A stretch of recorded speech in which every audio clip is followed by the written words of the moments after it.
Welcome back to Cord Cutting Today, where we break down some of the biggest stories happening in the world of cord cutting, including Comcast and Spectrum merging. We just talked about that a little while ago, but now, just a few days ago on Spectrum's earnings call for the fourth quarter of 2024, Spectrum's CEO broke down all the rumors and responded to them.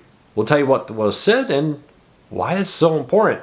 This comes as Comcast and Spectrum reported their earnings on Thursday and Friday last week, and the combined loss in all of 2024 was over 2.8 million TV customers, and more importantly, almost a million internet customers just from those two cable TV companies. We're going to be breaking down everything we know about this and a whole lot more, along with DirecTV's new sports-only package, launching it in over 100 new markets across the country. These stories and a lot more to come.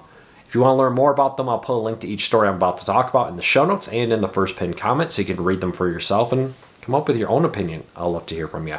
If you're new here, please consider hitting that subscribe button or hitting that thumbs up. Doing one or both lets YouTube know you enjoy what we do here. And hopefully we can help you break free from the high cost of TV and still watch the shows you enjoy.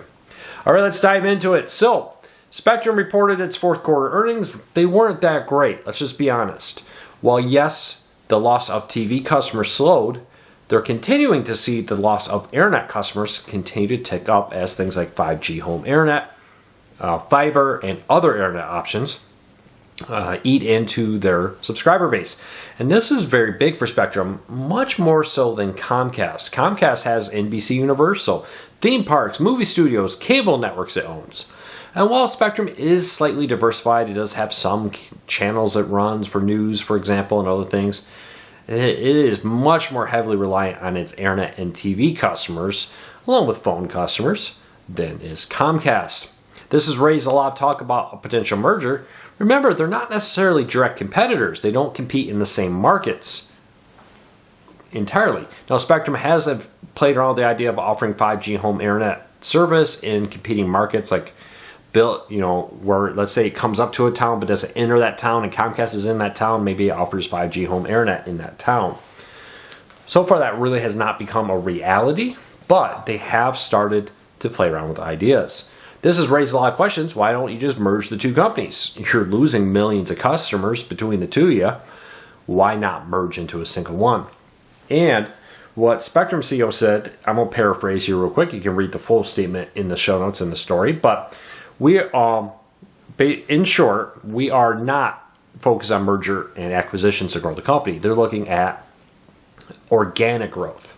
I have a big thing with this because Spectrum has been picking up some small cable TV companies here and there, buying them up and integrating them into the bigger Spectrum. But they say they've never been dependent on mergers and acquisitions. I'm going to break down CEO talk, we'll call it. You know lawyer talk, this is CEO talk. Basically, we're open to the idea. Yeah, if the deal is right, we will definitely do it.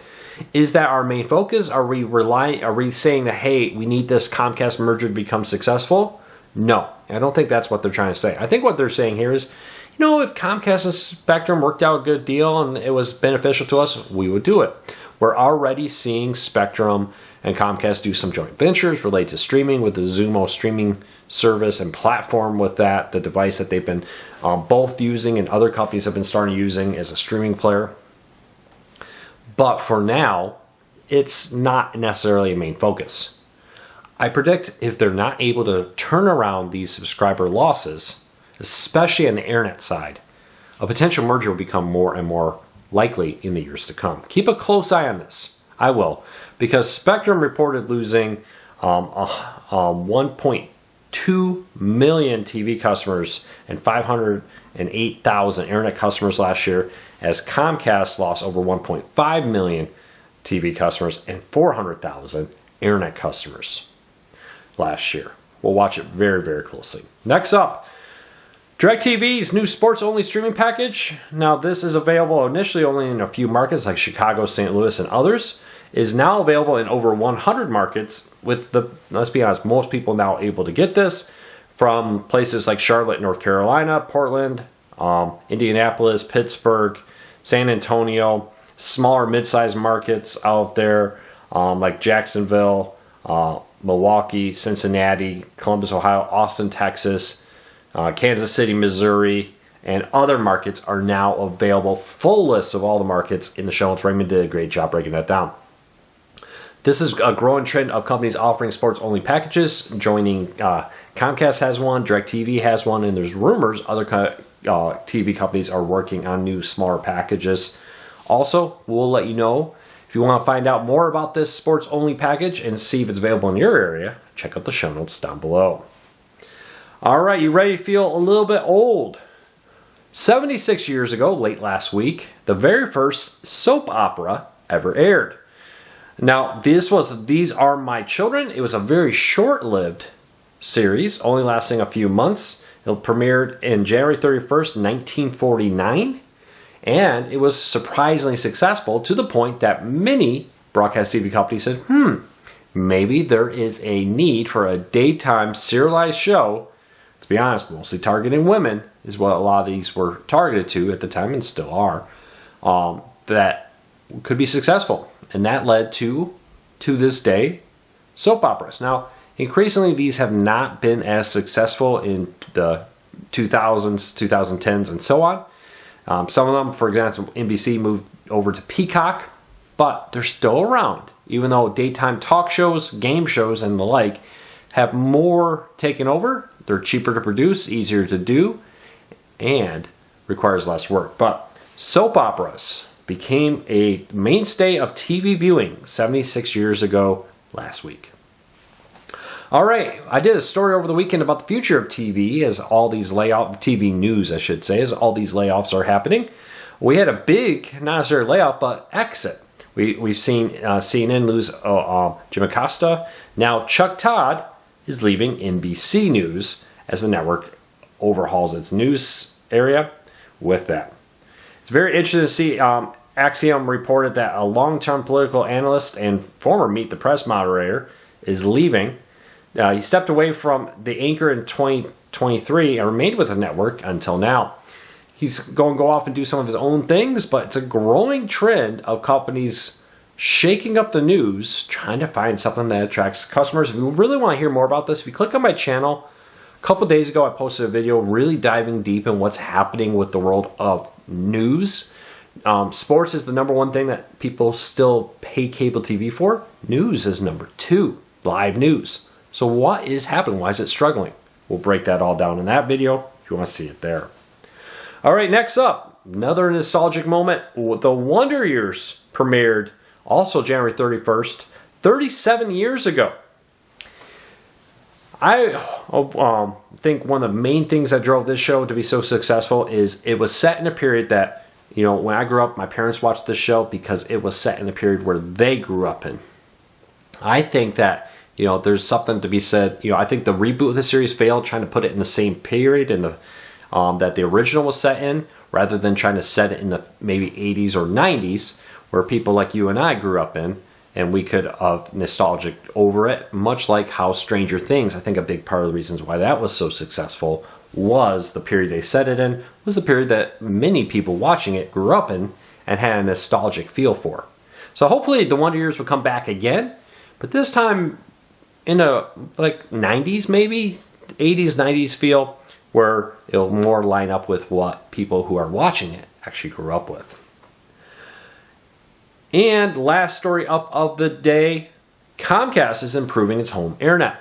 And now this is launching in just a few markets, including Chicago, but it's going to be rolling out to many more markets soon.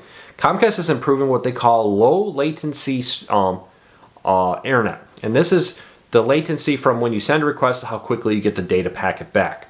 I'm not going to get into over the technical, and I know I just way oversimplified the process of what latency is. I get it. But while this is very big for gaming, there is a big cord-cutting part to this story. Well, yes, this will dramatically improve gaming for millions of people who are addicted to Call of Duty and other games out there that love video games. But for streaming, for live TV, this is going to dramatically improve the delay. There's a few things that cause a delay. So antennas are the fastest way to watch sports, cable second, streaming third. And on average, somewhere between 20 and 40 seconds is the delay between what people see on cable and what you see on streaming. Now YouTube TV launched a low delay version, which on average I find is about 20 seconds behind, which for me is excellent. I mean, yeah, I'm seeing the touchdown 20 seconds behind, but that 20 seconds is not enough time to get what happens on screen spoiled for me.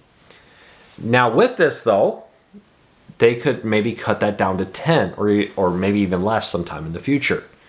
And a lot of that has to do with just the delay. So the national network sends the football game to your local Fox affiliate, let's say. That Fox affiliate puts their little bug on it, whatever overlay they put on for weather may be happening, and broadcasts it on the antenna and then resends it to the cable TV company. The cable TV company takes that signal and resends it to you. And that's where the delay is from over there to cable. And it's the same thing with internet. It just takes about a little bit longer for them to transcode it and send it over the internet than it does through a copper cable.